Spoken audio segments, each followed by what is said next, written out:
This is the Rebel Call channel. Welcome to today's show. I'm sure a lot of you have heard about the red heifers over in Israel.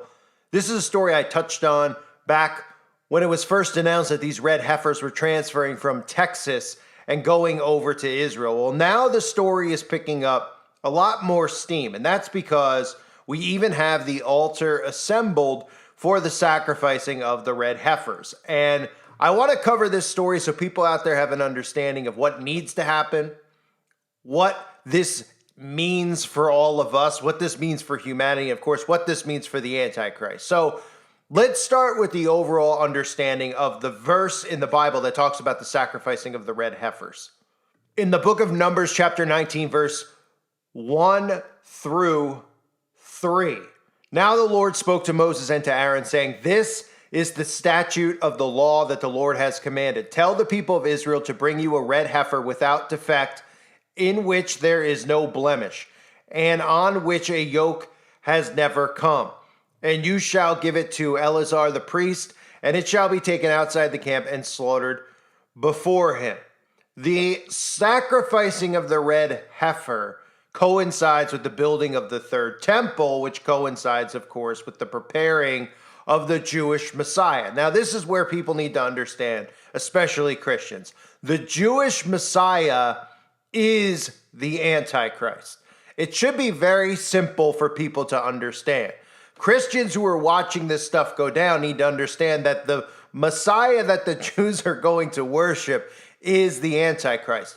Our Messiah is the King of Kings, Jesus Christ. Theirs is a counterfeit Jesus. So no Christian should be supporting any of this stuff. But of course, they're having a tough time interpreting Israel, the land, versus Israel, the people. So what else is important to note with this story is twofold. Number one is that they've actually said that they found a priest or a Cohen who will be the one to sacrifice the actual red heifer. This is very, very important. Now, for those of you that don't know who Maimonides is a rabbi who was revered amongst the Jews, and he felt, and a lot of his teachings they still follow to this day, and a lot of his thinking they still follow to this day.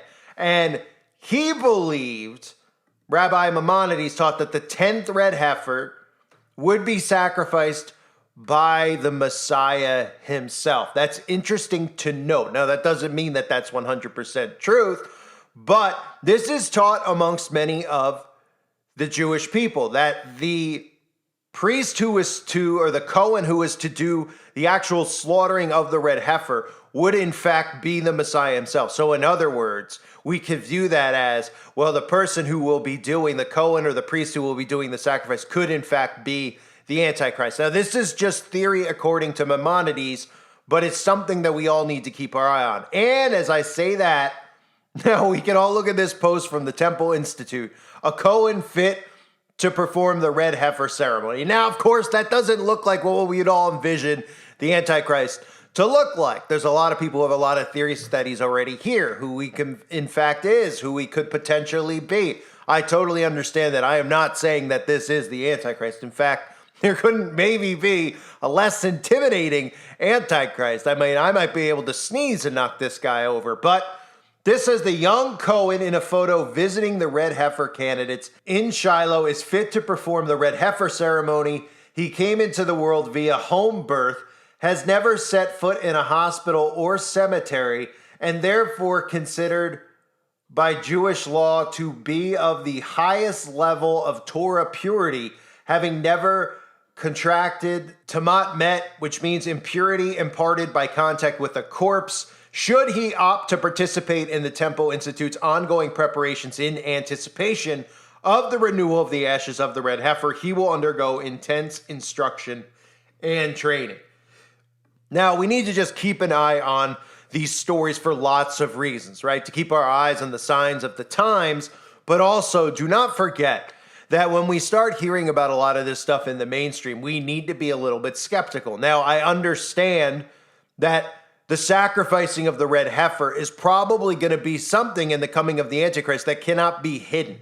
Because, of course, that has to do with the destruction of the Dome of the Rock, which is coming, and the building of the third temple. But we are seeing it talked about even on shows like Good Morning America and in the mainstream media, talking about the needing of the Dome of the Rock to be destroyed for the building of the third temple to occur. But here's a clip I'm going to play for you from CBS Saturday morning, where they actually talk about this, and you have to listen to it and see where they're kind of going with it, right? Where the guy is saying, is this all publicity stunt with the red heifer? And we need to keep that mindset as well as to whether or not they're gaslighting people. But eventually this is something that's going to happen. And if we see the destruction of the Dome of the Rock, that's my sign that says, okay, this is very, very near. This is about to go down. Because if the Dome of the Rock goes down, that's where they're building the third temple. So here's the clip that CBS aired a little while ago.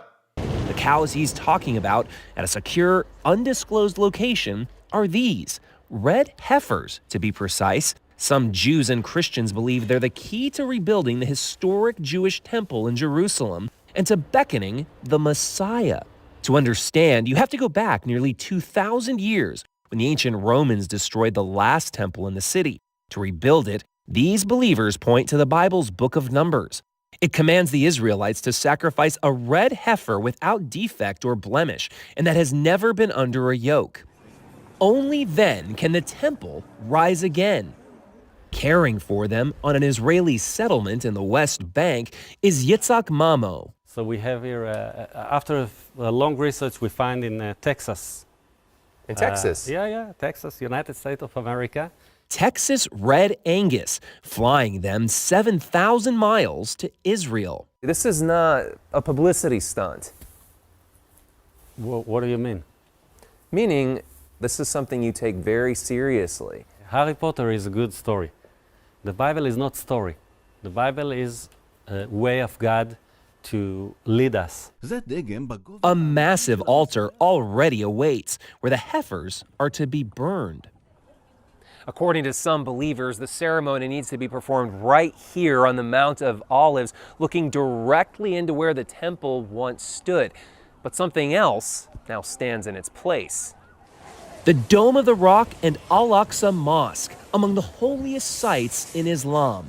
Today, only Muslims are allowed inside, but that's not stopping Jewish activists outside. Once you got, you started here. 6 days a week, Melissa Jane Kronfeld leads groups from around the world who defiantly pray, as close as armed guards permit. It's not about the destruction of Islamic holy sites. It is about preserving this place and being guardians over the house of God for all people. So you're happy with it where it is? No, it's going to go 100%, but I believe it's going to go. It's 100%, yeah. The whole thing is going to go. We have to build a temple. When you say that Dome of the Rock has to go, MJ, it's hard for me to imagine something more incendiary. Well, let me ask you something. The Middle East seems pretty destabilized right now, and the war, if I'm not mistaken, is already here. You gotta love the woman there. So yeah, it's gotta go, right? No, it's a non-issue. It's a non-thought. It's gotta go. Well, of course we know that it's eventually going because this is biblical. But saying it as if it's just nothing to blow up all the land over there and build the third temple. Now, again, they're talking about the story as far as, look, the altar is in place. They're finding the Cohen or the priest who's going to perform the actual sacrifice. And we need to keep an eye on the story as far as who this person specifically is. Is it going to be this person that they showed us, this little, this little 75-pound guy who supposedly will be the one chosen? And then we need to remember the story, at least the theory from Rabbi Maimonides, because he is somebody who is interwebbed in a lot of Jewish law and a lot of Jewish thinking and ideologies. And his belief, again, was that the Messiah himself would be the one who does the sacrificial offering. Others believe that the Messiah will come after the temple is built, but the Messiah is already here. But one thing is for certain. The conflict that's over there is leading up to the destruction of the Dome of the Rock. I covered this months ago when this whole thing started. I think it was the day that it was announced that there was the conflict going on over there. I had said to keep an eye on the Dome of the Rock. That would be the most important thing for us to watch, would be the Dome of the Rock, because again, then we would start seeing prophecy being fulfilled. Now, there are people out there that believe that they're deliberately doing this to try to recreate and fulfill prophecy. We'll see where this story actually goes, okay? But the fact that the altar is built, the fact that there is this conflict which gives reason to destroy the Dome of the Rock, which really, without the conflict, okay, without this whole thing starting the way that it started over there back in the fall, they wouldn't be able to have a reason to destroy the Dome of the Rock. They couldn't just go over there and blow it up, because then people would turn on the Jewish people immediately and say, look, they went over there, they blew that up without reason, they're starting conflict. Remember, they always have to be victims. Excuse me, I have to be careful what I say, right? So they needed the conflict first to be able to do that. And everything else has been in place for a period of time, which shows you how this is all kind of being orchestrated, right? The heifers have been over there since before this latest conflict started back in the fall. The heifers have been waiting over there, actually, right?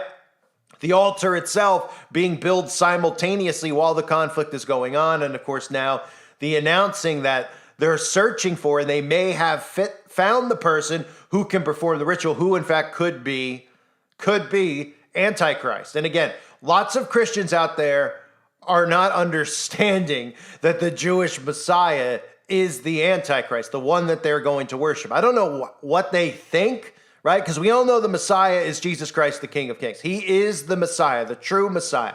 He was rejected by these certain group of people, right, that we're discussing here. Okay, he was rejected by the Jewish people. Those are those who claim to be but are not, but I'll say the Jewish people. Okay, he was rejected. So the Messiah that is to come is the counterfeit Messiah. It is not a real Messiah. It is a counterfeit, which thus is Antichrist. So lots of stuff to keep an eye on in regards to the red heifer, the altar itself being there, being prepared, being ready. So all that's left to be done is the destroying of the dome. Now, the other thing they've talked about, and again, this could coincide in different ways. They could do the sacrifice and then destroy the dome, probably within proximity of a very short time period, maybe within a calendar year. I don't know. But I believe that the dome has to go and the sacrifice has to be made. But it could happen in either order, I suppose, hypothetically, right? But they're talking about the actual sacrifice occurring during Passover, which would be later in April. There are people out there that believe they're actually going to do this during the solar eclipse, or in fact, that it's coming after the solar eclipse, after all these other things that I've been talking about in regards to the mass rituals that are going to be occurring, where we have NASA and CERN firing all sorts of things into thin air, supposedly, for fun, firing $1 trillion rockets, trying to obviously open up a dimension and a portal here. So a lot of this stuff we have to keep our eye on, because spiritually, we know we're in a spiritual war. Now we need to keep an eye on the signs of the times. So just to recap, okay, the talking of the third temple is obviously something that we've all been discussing for quite a period of time. And the thing to note is that the altar is prepared, the heifers are there, the Cohen is supposedly chosen, but it does say, shall he accept, because he seems to be such a young person.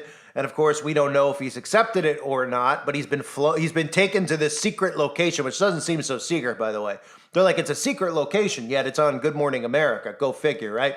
Wouldn't you think that this would be a target for Hummus the Food to go take out the red heifers so that they don't have their, I mean, I would think if I was them, that would probably be on my checklist of things to do, just kind of like the conflict in Ukraine with Russia. One of my, the first thing I do is be like, wait, this guy Zelensky is giving interviews for the Grammys, and he's doing interviews in 60 minutes. So now we know his location. So maybe we should just go and take care of business. That would be my mindset. Same with the, this conflict, which is manufactured. I'd say, well, they've got the red heifers sitting there. They're gaslighting people on Good Morning America about it. Why don't we, if we're really in a conflict, and we're not just going after civilians and causing, and producing a war, like a production, why don't we go after the red heifers, right? Oh, because we can't find them. They're in a secret location, yet they're being put right on Good Morning America. And we could clearly see the guy, and we could see the location. They posted on their Facebook account, the Temple Institute, of the guy going and visiting. So you'd think they would go and target it. But of course, hey, who am I to say what would be common sense? You know what I mean? Look, if I was leading an army, these are the things that I'd probably do, because the whole goal would be to win, But in this society, of course, winning is hateful, right? You don't want to win. You want to give everybody a participation award. So I guess even though they're doing this, that's that goes out of the reasoning of what's fair and what's not fair in warfare. So they probably are like, well, we want to be in conflict with Israel, but we won't go do anything to the red heifers. We'll go to the hospitals with this kid, but we won't go do anything to the red heifers because, of course, we want, we don't, we want them to destroy the Dome of the Rock, apparently, right? So we'll see where all of this stuff leads. Lots of stories out there circulating about it. Keep an eye, by the way, on a lot of the alt-right media that covers this with the red heifers, because the alt-right media, the Daily Wire, etc., it's very important to keep an eye on them and how they work their Christian audience, specifically as if it's a good thing that the red heifers are sacrificed, as if, if Christians really can't figure out who this Messiah is that is to come, if they can't figure out that it's the Antichrist, I'm very concerned for them. So let's snap them out of it, right? Let's kind of give them a little shake and go, hey, anybody in there? Anybody in there, okay? Let's recap with the Messiah here. The Messiah came. We worship the Messiah. His name is Jesus Christ. They rejected the Messiah. They're waiting for their Messiah. Their Messiah is a counterfeit. Their Messiah is Antichrist. I thank everybody for being here. I hope you're all doing well. God bless you and your families as always.